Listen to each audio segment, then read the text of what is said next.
They were me. Money no ware Germany. Oh, so that webo.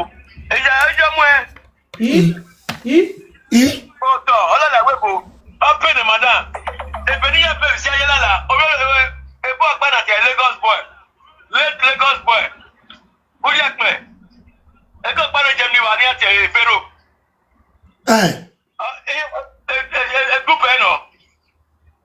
Oh, money that webo. You know, we shadow we gui. You know, we go away. You could come on. Oh, you're viving here. I have to know you're viving here. You're viving here.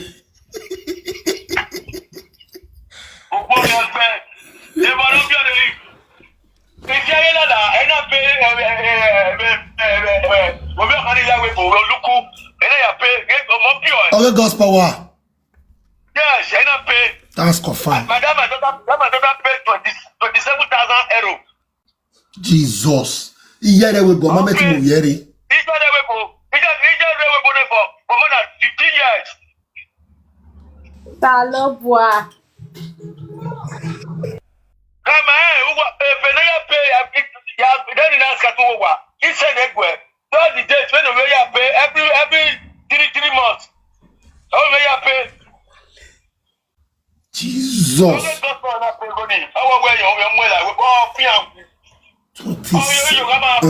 Oh, we have wa. Epala wa gwale den wa yo wa ni. Na ya snap a picture where a weather ni wa ya agbe. Oni yen you na. I will send it to you. Domosa. Where's it, sir? What are you everywhere, Baba? Domosa. We have wa. We have wa. We have wa.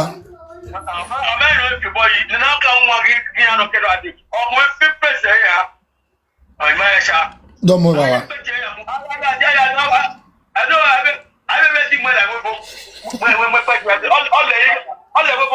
Oh, we have what?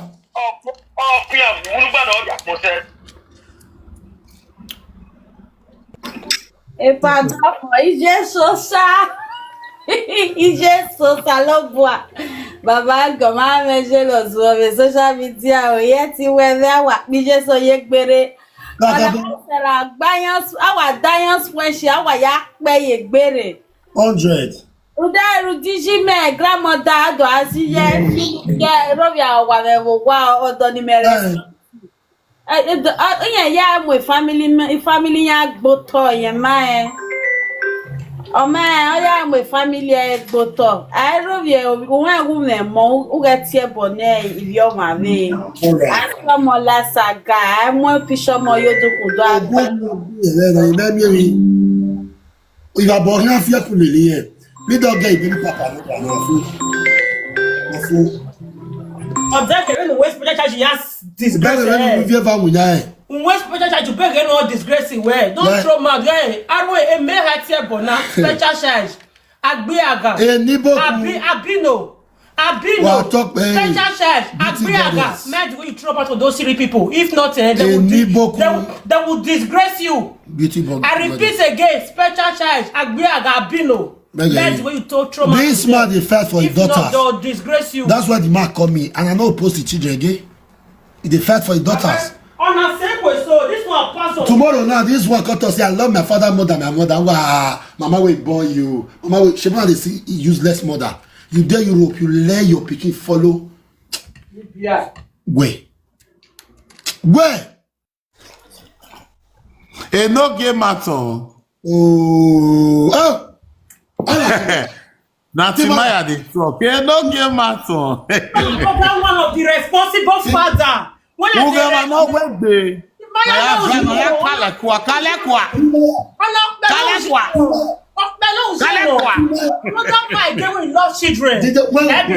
I'm very sorry. The way no ya, I'm very sorry. The way no ya tiebonde, the way no ya go or more go. I'm very sorry, my brother. Me, I hate people when they talk to people children because I'm a father. I'm a father. I'm not like her. If I say when they talk to another person, they think I'm paying me. Yes. I love you. Camera, I not be JJC. I not be JJC. You understand, my brother? And secondly, bro,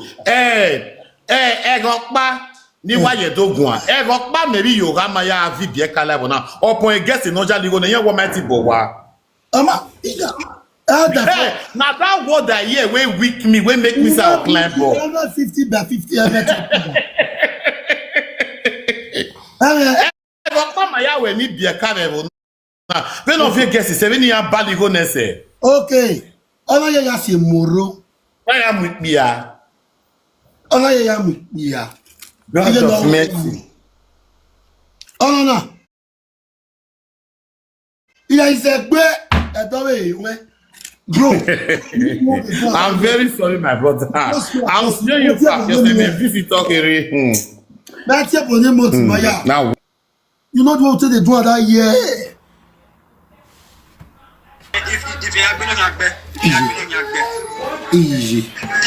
If you have been on your bed, Easy. This is too much. a woman, okay, it woman was it. That means I would money was in I would only automatic or dele and a phone. Na pity they talk to us. I want put that for last speaker. Hold on a year. Jesus. May you not live the life. I never even hear this ones where they begin to pray for now. Yes, Saga with entertainment.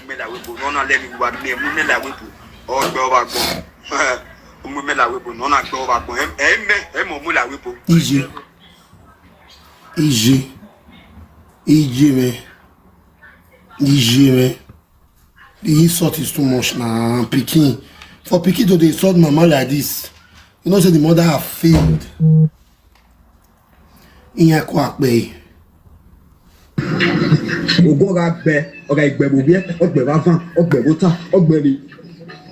Midnight. Ogiaso, Ogun. Dinyo get a moment like we do. Dinyo moment like in the This one just newly entered Japan. Okay?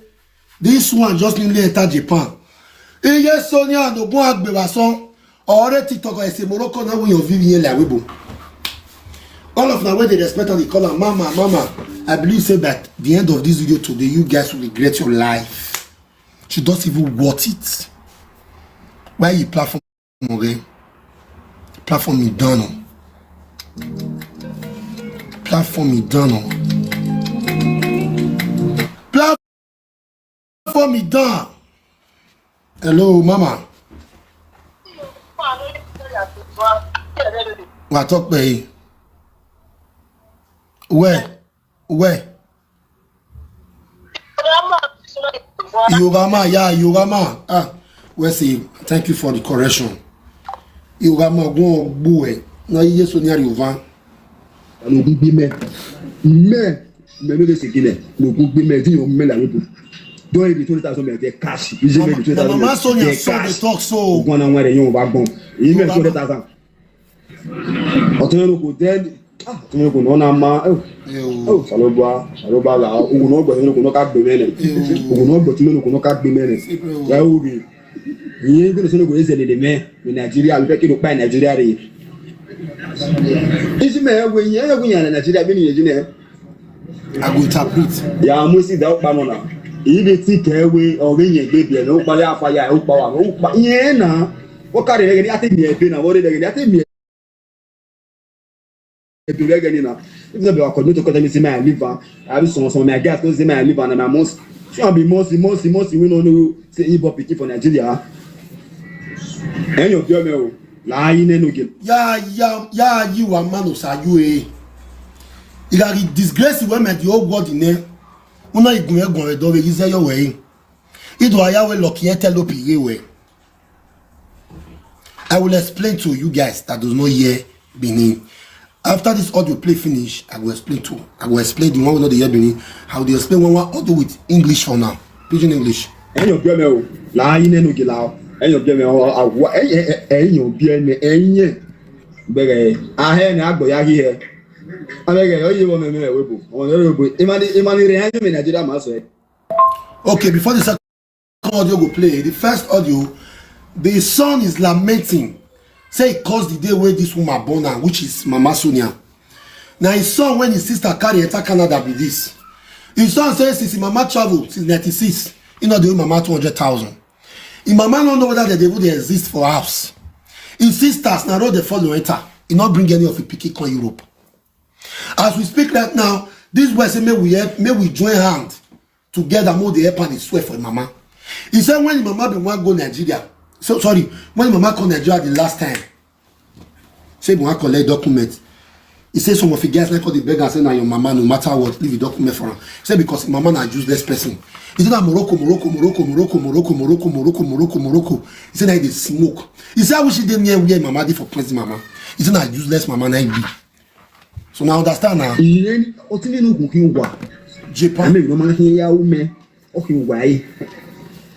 Japan. Ṣe ìsàlùbọ̀là ooo. Japan. Fún àsàlùbọ̀ ẹ̀ ṣé mo mú mi là wípé mẹ́mí ni yàrá wípé ẹ̀. Mẹ́mí ni yàrá ẹ̀ lọ́nà alẹ́ mi wíwá. Ó tẹ́mi ní kò kí ẹnu wà yàwé bí ọmọ àgbà ìfákéde omi ọ̀nà. Ìkú màá ní ogún ohun ẹ̀rẹ́ yọ̀ wá gbọ́n. Ọ̀yìn gba ìgbóná ojú méjì. Ẹ̀yin yẹn o, màá mú mi là wípé. Ẹ̀yọ̀ mú mi là wípé la voice note náà dán ọ̀nà wa ọ̀. Mẹ́mí ni àyà tàgẹ̀ mẹ́mí ni àyà mú ẹyọ ọdún àti mú ẹyọ ọdún kọlẹ̀ ẹ̀ wọ́n ìkọlẹ̀ ọ̀hún ẹ̀mí níta ní ata mẹ́rin méje náà wọn ni wọ́n ẹ̀wìyà agbókè náà ọ̀dà fún àyà wẹ̀ ọgbàléwé. Ọwọ́ àwọ̀ mọ̀nà bíẹ́ náà ìyẹn àwọ̀ mọ̀nà bíẹ́ ìyẹn mẹ́mẹ́ ìyẹn mẹ́wọ́ fílímẹ̀ ẹ̀mẹ́dìyàn ọ̀wọ̀ ẹ̀ wọ́n ènìyàn náà rékìnà rẹ̀ ní ọ̀zẹ̀ yìí náà fún mi ọ̀wẹ̀ ọ̀dà ọ̀nà ìfìyàn ọ̀pá fọ̀ eyo pa ya afian fo ayiri o ile sira ya ari o o ke na we wofli oga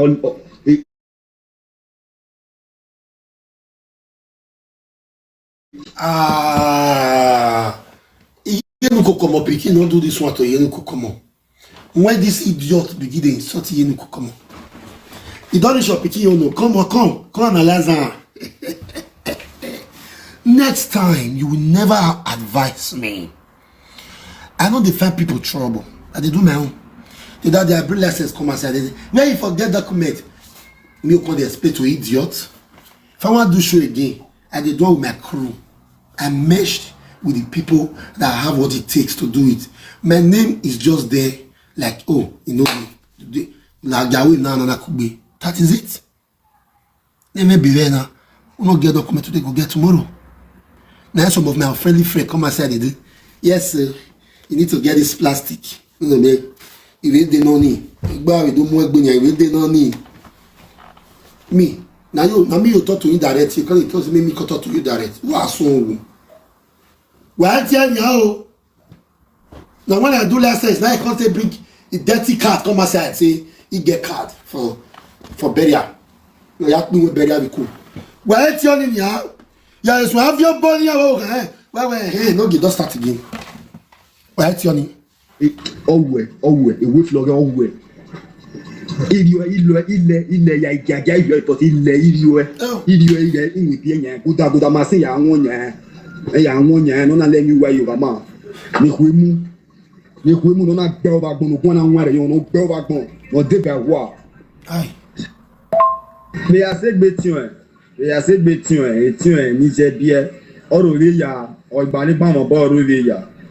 Baliban ọmọ ọbọ roye ya wọpa ní respect wọpa wẹwia wọpa da fún ẹkọfà wọpa ẹmọ roye wẹbi afipẹ gé mami ọmọdékùn emu wẹwẹ ọmọdékùn emu ẹdí ọsẹ ọmọdékùn emu ẹdí ọsẹ ẹnu gẹ oge wà tọ bàbá ọmọdékùn emu ẹdí ọsẹ ẹnu sàlọ bua o ọmọ yẹn mú mẹlẹ wẹbọ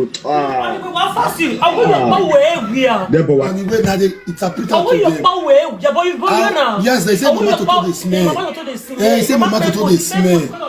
Yeah, so that's why I know what they do. But why did they do papa na? You get where I play the audio original. I'll pause. May other women stay analyze them. All the women on TikTok want to analyze this thing because it didn't woman. So it is time now for her to be analyzed. Lucky Telope Alpha. Lucky Telope Alpha now. How you dey, Lucky Telope? Hope you dey fine. How you dey? Just so you feel rescue Nikki Billion from my hand. With like this one, so we sure. You are Topolo Moki, you not sure, not be all those crayfish saga on the do. Because Nikki Billion saga is already ready. It's already ready. You made that it did 98. You made that 2. And no game battle. Yeah. Oh, what scatter area there, Nasha? Is This one too much. So wait to I want to talk one thing investor la what is smart a little 1 minute me. Iye no kokomo. I think iye wa FYP. Pidgin English.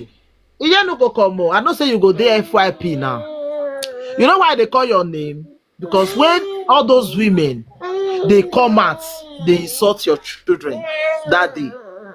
They insult your daughter, the only daughter when you get that day. You not get character, you not get this, but we not see where she for come out to. I mean, even the live videos way for call. You not come out, can't insult you. You not come out, can't insult you. See insult. You see insult when son they give you, mama. You see insult. People where they your platform that day they insult your daughter. When even we are wowa, people beg say they not they even care for your children. You they see insults now. You they see if not be this saga now for not know all those things. You need to apologize to your daughter because you see the way all those women. So why they cried that day? You know whether that when they cried that day that way over here, you know. 70, they will get 18 years speaking, they will get 20 years. They help them do anything for themselves. Because you just see your pikin saga that day, you were so happy. Say your pikin, you and your pikin one saga. When other people, you don't know how their own be. Actually, they see Matana. You they see the way this boy they insult. Before you talk 1 word, they go insult him mama. Before you talk 2 words, they go insult him mama. Before you talk 3 words, they go insult him mama. Before people call they insult mama like that. For social media. Or they call na tie boy or when you're being in a name they even they call them. Una you always like the other when they want tie boy. We don't know what their own picking they do the first house. Don't do that thing again next time if your picking offend you. Stretch of first house. I took a bag insulted there. Oh now you met me any kokomo. Let's say thank you. Una asa guy am not supposed to wait here when I asa guy here. When I attack him no ram we bog you way. Sonia no, where Sonia? Sonia no sumbu. Yogama. na. You say me they insult you no kokomo say I not get respect. But never insult my mama. Your children they insult you for your hope say they wash am. Umaila la video. FYP no can boy Sonia. The one where the saga where they follow they do see all this where I just they do and be say ma. Now today, you know what me toy, and he give me toy. Not be all audio play because the one where your baby papa fete call me, your in-law. I know say they just can record tire. They don't too laugh you. I trust that they'll tag me. Everybody mention out me. You might say that the button on our way on our beer. You are cool. Oh wow, bomb boy, see boy picking out this sweat mama. Bon boy, the boy became a bugby yeah because he did not play the role of a mother in his life, and he considered the toss say. Now he bring her to Europe. Now they parody the guy.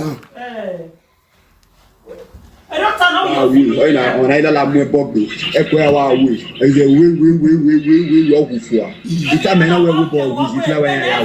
Because all Nigeria. You imagine saying this my for tomorrow. You imagine saying yes on our day that way. We call they drag the children from media.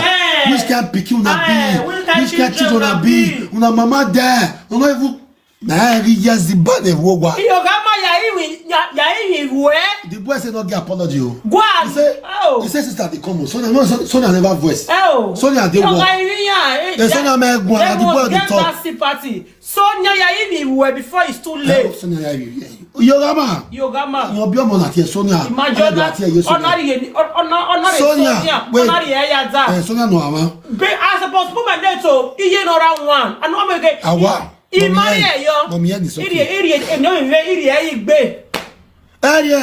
one get go better everywhere. Monica no UK. Whoever Monatia Monica. Where are say Monica? Yeah. Ojo wa fe me. Ese meji to egbe. Abukpo ya mu eyupo. Abukpo. He said if mama die, you know put her for cemetery. He said na corner of road you go pay mama. I want to play 1 or 2 more, then I know if you play the rest. The log away, the audio many waited they sort mama. What do I play one after the other? No sense. Oh yeah, I'm waiting. Ukbo. Every city by 100 Ukbo. Then oh, I don't know. I don't know Sandra. Sorry. Sonia, you van. Oh. Sonia in a basha Sonia in here. Sorry. Your money, what you guys are not mama, stand making our respect here. It's Sandra and you over here. It's Sonia and you went from Yogama to Sonia. Because I got to Mama Sonia. Maso. Everyone at Sonia. No, Sonia. Oh, yeah, you van. And you shall want no, yeah, you van. Yeah, well, they say Sandra close for work. They say Yogama in here.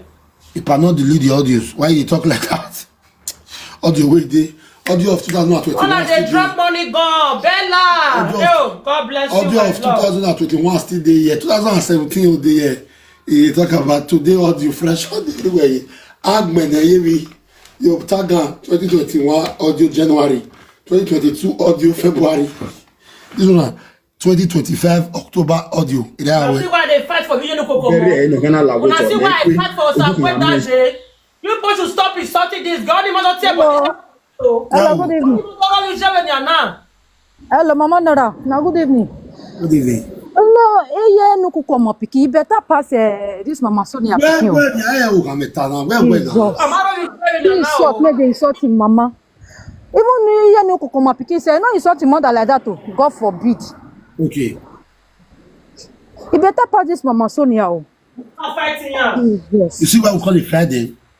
Say me this is too much now. Your Mama. Too much. No, no blame her. Huh? Yeah, sorry. Descend now. Say your Mama. Huh? Why they do like that?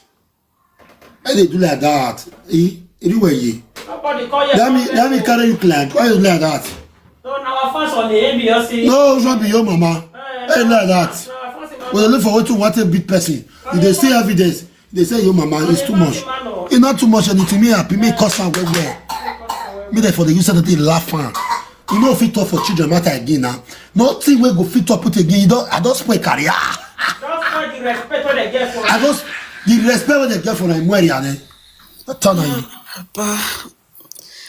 I know. In fact, this matter. For 12 now to the fight like this, the thing does. In fact, person way see you now as friends before.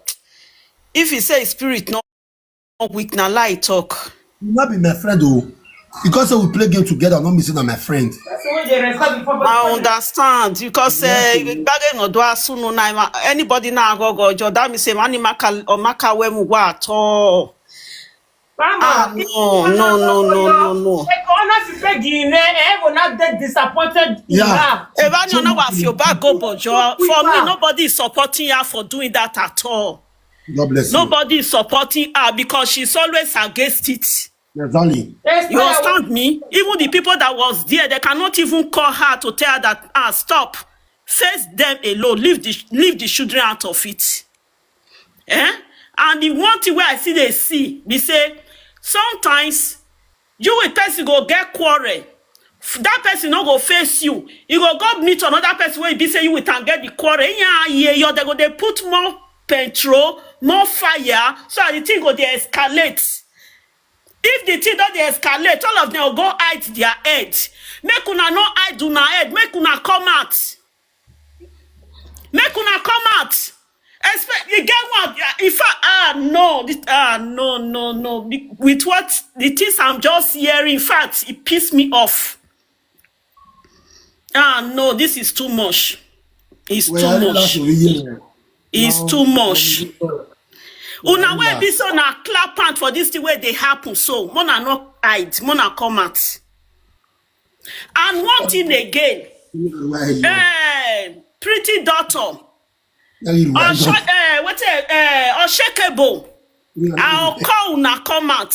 Unshakable is always against her. Because they're supposed to call her underground calling. They're supposed to call her underground calling as the thing they even says no matter what. I know say for Shakebo tell her say, Mama, face this man with your wife, lead the children out of it. He go listen that moment. Even say Shakebo not there around, pretty daughter can still do it. This thing of no escalate like this. If the saga they come, we are going to team with the saga.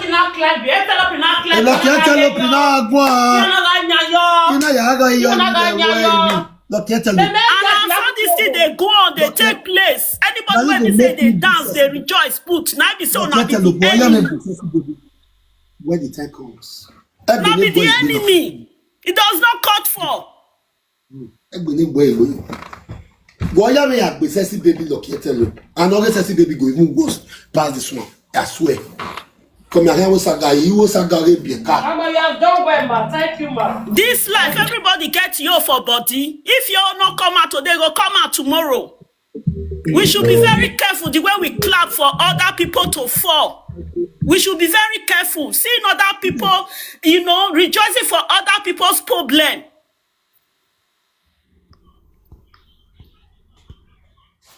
She they rejoice for people problem. If people problem come, another person this is they happen to see, she don't open her life stream.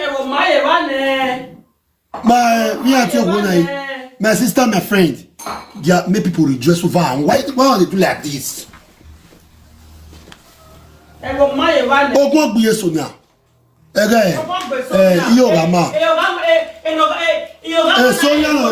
Sonia, only we are here to take the final one. Oh, now wait, make that one close. That one beyond one talk. As the mama take my children, come make her enter jant. Sonia, we had a one.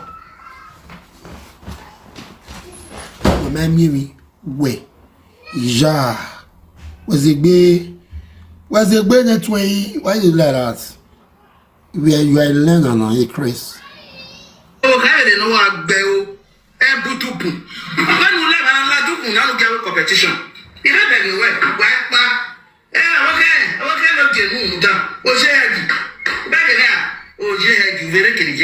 Now to get flat on me, your children love you. You were no more about boy. Or soon, Agmo. Well, I said, when I screen record, they're going to bully my children. I like them, eh?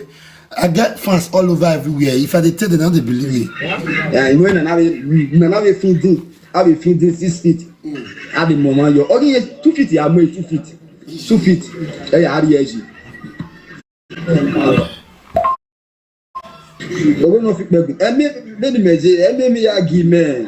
or I always Curtis. Ibelema, our now. At woman, useless woman, now we or your killer or your pa. Ya name me again. Where in the end, the we assassin in the day we are born our. Here we are money in Yakabe. Yana, the money in the day. Oh, yes, Yazi Mario God, Europe. You know, my idea. He say, if you say, Mama, they call her cultist. He say, if they give her many assassins, they go by person. He said, hey, Mama, what is that? They are you Chinese. Chinese, this smell from my nose. Let's go shop Chinese food. I also caught this last week. Yebo, wamuyebo do humani. Yebo. Baba o. Pardon, que l'agri, y'a des plats qu'on n'aurait pas. C'est ça, n'aurait pas quoi, ça. La guessa, et boy, il qui m'a la sewane. Mama, where, okay, on a the way we are people that we I don't know if you are on this live video. November last year, I did 5 years marriage anniversary, which she forced herself to come. But when I level, this woman make my life miserable. On her live screen, she said that she's going to point a place. Na amokianeshi, we are operation fibroid. In your body, na amokianeshi. This woman lied on me 1,001 times. She got everybody to bully me. You never see that and tell her, Mama Sonia, Iyorama, aka Sonia Bluehead, even Unema, you didn't stop her. Rather, you are coming here to cry on the no-gay platform. Even Sonia we may, and I went that way we are queer. One of the Sonia is destroyed. I blame her untouchable. I blame her a pretty daughter. Oh, you think they don't talk? I believe they are talking. A Sonia here, mama. Sandra, her daughter, told me where is she here, mama? Jebola ho. We put Mama Michelle and Pa Smith on call. And I go Hunagwa. Why do we put her on call? Because of a no gie. Mama, esa guy no gie. What did this woman did? On our life, you don't know your hear. We begin esa guy no gie. Do you know how many people have talked to this woman inside? Nobody should say that where a woman, she's not my friend. I even blocked her. She doesn't follow me, I don't follow her. The same thing with pretty daughter. The rest of them, I'll block them. Nobody. Nobody. Okay, can bother me. You're my fan. I dey play. That's my grill. It didn't ask yet. A bomber. I see. Exactly. My mother-in-law never offended you. Good your woman, 45 minutes you spend. We might treat her like a queen. But you left. Now you're 10 away, myself. At the end of the day, una matepisha awane. Uwa mata me marry ati magwe uwa maro yewe. Una matepisha awane. Afa today, your own daughter, your own child, your own son, or iladian, or ivione woto. Now if I were a zoo, uwa na uwa ya vie. Eladian, I'm ashamed of you. These are the things in your way she wrote again when I was still with you where Mama la ho. A platform a platform now vice woman, bina, sanka. When no you want to sanka no get you want a no get is a big fish. If I lied on you the bebo, I'm still yes big fish yeah me view. Right from the one. A pastor from that present in ya with a mama, a man now. On one man no one me over there or do have no television la go she la ho. La go sanka what na ram no even no buy. But it's the person that we see every time. Oh, I'm not betting you. If you come here again, wait, I hate this nonsense. Eh? Stop it now. Wait, yebo. I hate this too. Stop calling me. I hate how it's saga. People should stop. Hey, Sonia, or you walk in webo, Google will be here. Why you lie? Okay, Sonia, man, do the best. Sonia, you not Sandra, you use that to insult me in November. You use her. You use everybody to fight me without I did not wrong you. For things I know nothing about. Madam no do aguamba. Go and watch what this man did to me in November. I thought maybe she rest. Or when you get pay 200,000. God bless you, my lovely husband. 200,000 pay the man you go act Benjamin. I see that is not even enough. Or let's in January.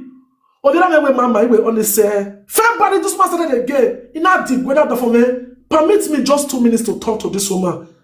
My husband is more of a pastor. So in or why I give you 2 minutes. And I do have my way. I come up around you, Madam, make it go now. It take me 3 months.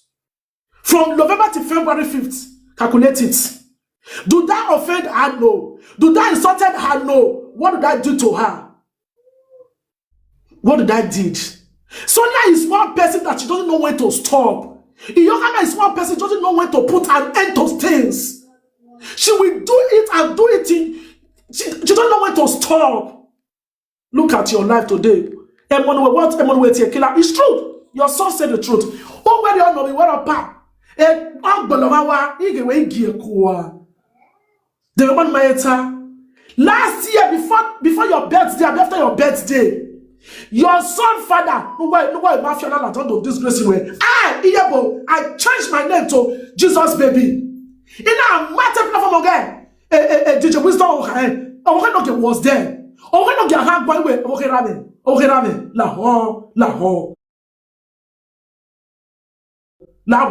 She's alive. She can bear me from lying.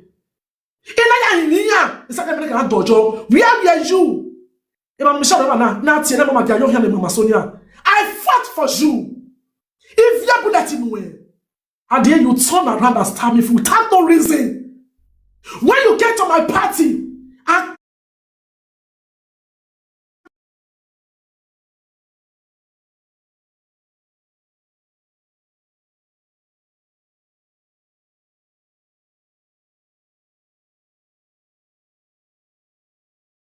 you were not.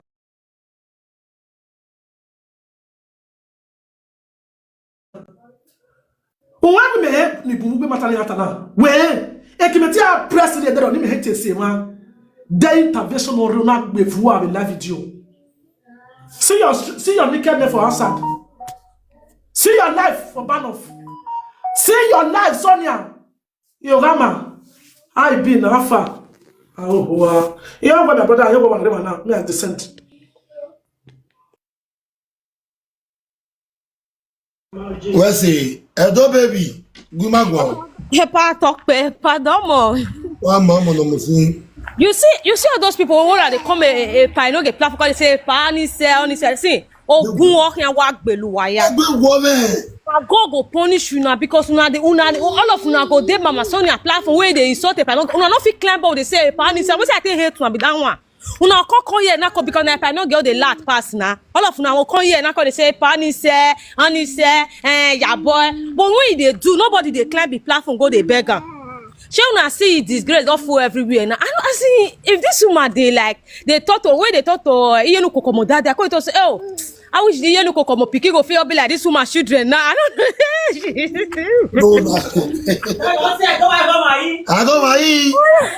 I know who say you was Yenu Kokomo gapping. Yenu Kokomo la go wagare man now. Beg a platform no ya sort of no get better no get a side worker but woman understand there. Beg man nigga Bobby we better begging ya. We begging ya go sonk mo ya hin wo sonk mo. Yeah. We sonk mo ya hin. If I no get la we hear me we pa.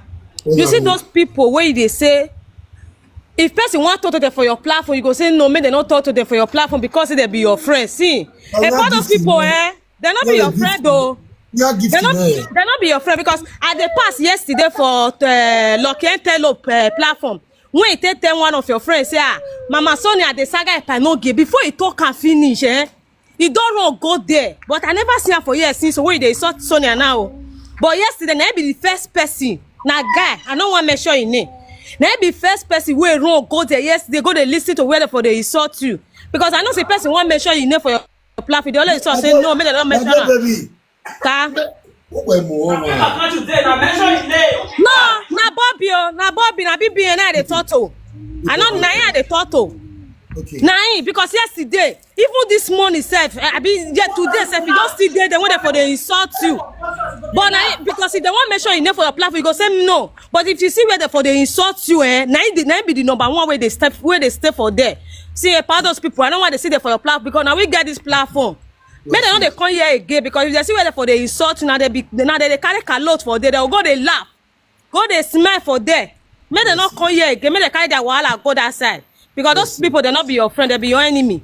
Yes. Okay, pa, thank you. Yes. Shut up. Well, let your love first in there. Shut. Easy. Oh, yeah, maybe yoga, no, no, warrior. Oh, you may jazzy yoga, man. Oh, you may yoga. Easy. Oh, damn it, Bisha. I don't be more. Because in my cook, I don't be more. Here, iwe ya gi asen onu. Ko ya lulu gi asen pa no. Iwe ya gi asen. Oh. On the kina ise bana emoti na kefu. Also an feel boy iwe lalo. On the legi because wa yan because they don't know wa yan mo gbogbo ma ora oko. Owe to ra feel boy iwe lalo. Ora opia. O ike agbale ko. Iyen o wa feel boy iwe lalo. Also an feel boy iwe ne bega. Also an feel boy iwe ne ekwe mwe.